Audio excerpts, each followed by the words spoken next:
అంబరాల వీధిలో చిన్ని చందమామరా, అందున ఒదిగుందిరా చెవుల పిల్లిరా.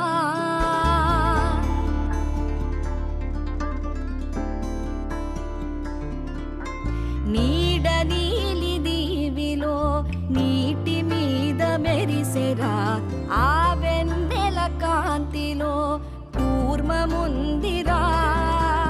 అమాయత వెలుకి తాంబూల పెటిక కట్టుందిరా, తాపిగా ఈదుకుంటూ